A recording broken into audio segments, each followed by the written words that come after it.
All right, Blake Smith, the St. John's Johnnies. They are now in first place in the Big East after today's big time matchup over there in the Garden against Creighton. 79 to 73. Rick Pitino takes down the number 24 ranked Creighton Blue Jays.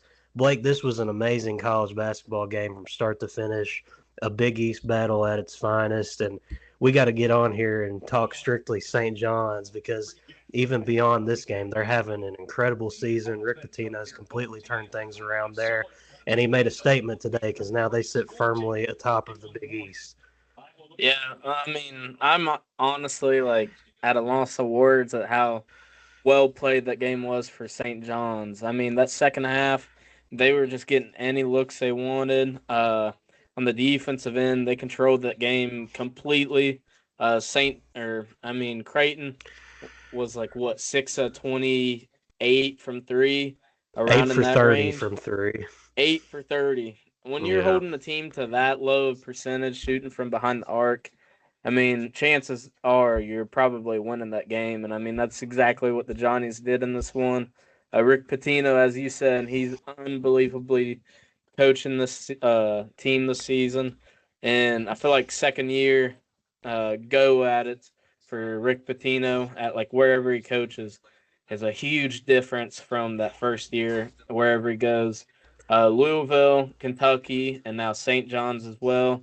I think there was one more team uh, that had a big jump, and so this is not like a trend basically for Patino and his second year coaching for this team. So this guy's, I mean, obviously a Hall of Fame coach, but I mean, he's just going to show why he's still one of the best coaches in all of college basketball.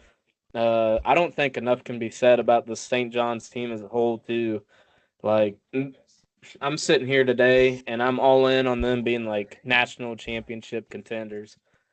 Kadari Oh, for sure. Richmond, unbelievable player. He's a surefire NBA guy. Zuby Ejiofor, he looked unbelievable in the interior today. Also had a heck of a rebound there with like 5 seconds left or something to basically seal the game on that rebound. Creighton, what are you doing there? How do you not box out after two missed free throws? And then you got R.J. Lewis Jr. He's putting together a heck of a season. Like this is the guy that's taken a huge leap forward, and he had like 23 and 14 tonight. I mean, you can't really ask for much more from this team. Then you add in Devon Smith. He had like 8 on the night. Played really good defense. This team just has it all.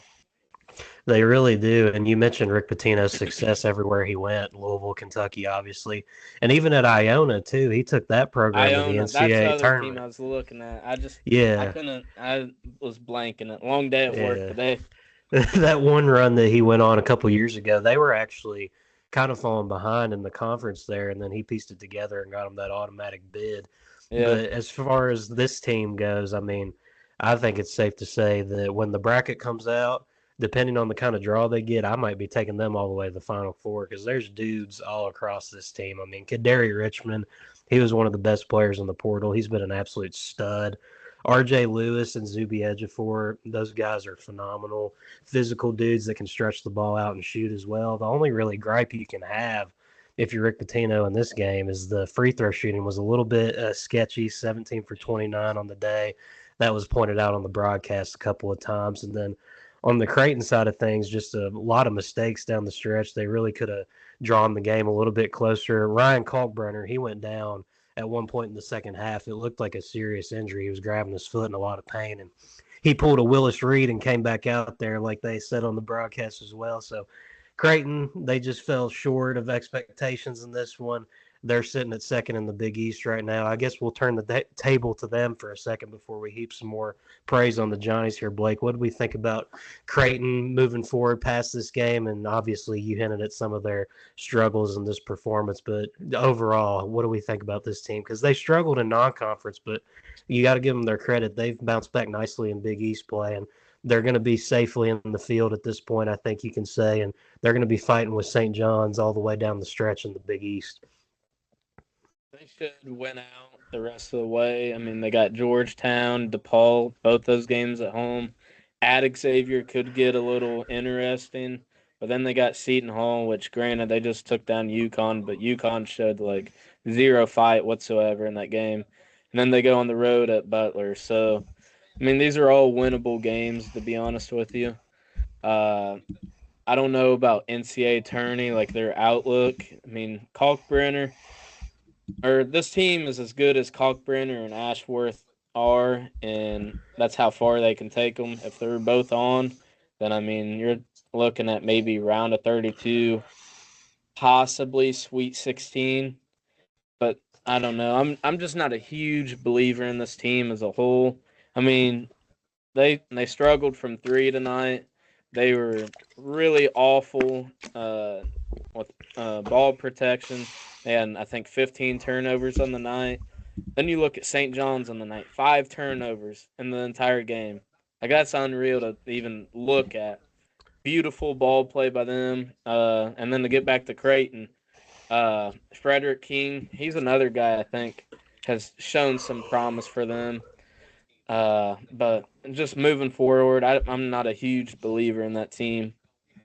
Yeah, no, it's just hard when you look at this team across the board. Kalkbrenner seems to be the main focal point, and if you get a team in the NCAA tournament that has a physical front court that can kind of handle him, then you're relying on Stephen Ashworth really as your go-to guy. And I mean, Yeah, no and as disrespect we to saw him. today, that's not a recipe for Yeah, success. yeah, like no disrespect to him. He had 23 in this game, averages about 16 on the year. But when that guy Hmm. is your primary scoring option, it's just not going to work. Jemiah Neal, he had 19 in this game, shot 1 for 8 from three, though. So kind of an inefficient 20, or excuse me, 19 there. But yeah, I'm looking at St. John's' schedule the rest of the way here, Blake. They've got Wednesday night, they're going to DePaul. Then they host a UConn team that just took one of the worst losses of Dan Hurley's career against Seton Hall. We'll talk about that in a little bit on the weekend recap. And then they're going to be traveling to Butler. They host Seton Hall, and to close out the regular season, they get a matchup on the road against Marquette. Is it crazy to say that they could run the table here? I mean, Marquette, that's going to be a pretty big challenge with it being on the road. But I don't think it's insane to say that these guys could run the table in the Big East the rest of the way. It definitely isn't insane. I think. I mean, this team, like we've already just talked about, like they just look impossible to beat. Excuse me, sorry. But yeah, this team is just they're dirty, like nasty. One of the best teams in the country for a reason. I mean, they're ranked number 9 right now, and they're just going to show against top 25 teams how good they really are as a whole. I mean, their bench pieces are given good minutes. Your starters, like we talked about, they're putting up crazy numbers, rebounding the ball really well, protecting the ball. Scoring at an efficient rate. I mean, you can't really ask for much more from this team. And they already picked off Marquette once at home. So I don't think it's insanely crazy to say that they can win out. Obviously, I think Marquette's the only game that they might lose, but I still think they beat Marquette on the road. To be honest with you, because their last road game, it was Villanova, and they lost that one by 2. I think they're gonna take some things from that. They're gonna learn, and they're gonna come out with some I can't even talk vengeance of sorts, and then end up taking this game against Marquette. Yeah, I think I agree with you. I mean, you don't want to predict a game that's slated for March 8th at the moment, really, because there's a lot of time left and things could happen. But with the way St. John's is playing right now, it's hard to see anybody in that conference slowing them down. And this team, man, it's just like you said, we haven't talked about them enough. We had to give them a whole video here. It's just, this is a Rick Pitino basketball team. They've got offensive scores. They play physical defense. When they put the press on teams, they can get teams out of flux in seconds. And on ball defense in general, it just amazes me how up in your face they are. They pressure you, force bad shots and bad turnovers.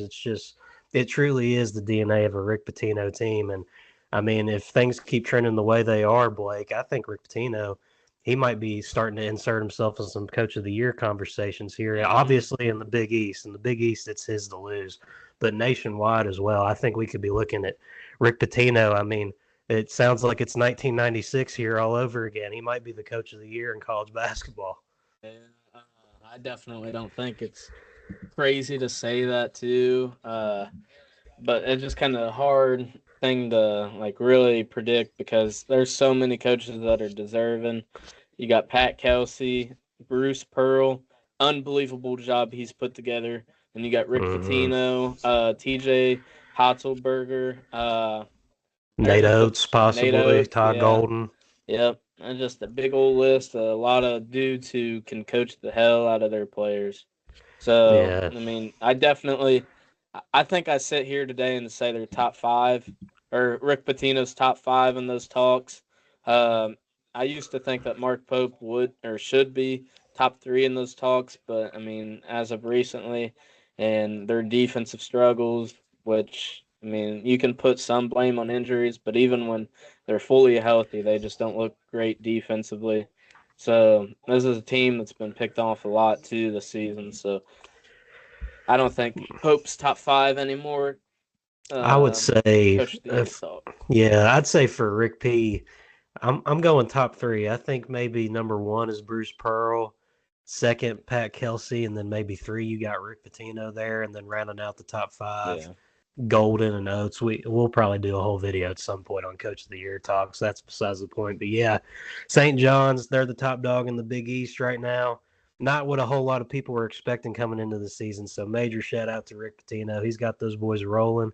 It's going to be fun to see what they do in the Big East the rest of the way, the Big East tournament, and once we get to the big dance a month away now with Selection Sunday, a month from today. So we're definitely going to be keeping eyes on this team going down the stretch, Blake, and it's been really fun to watch so far the revival of St. John's basketball.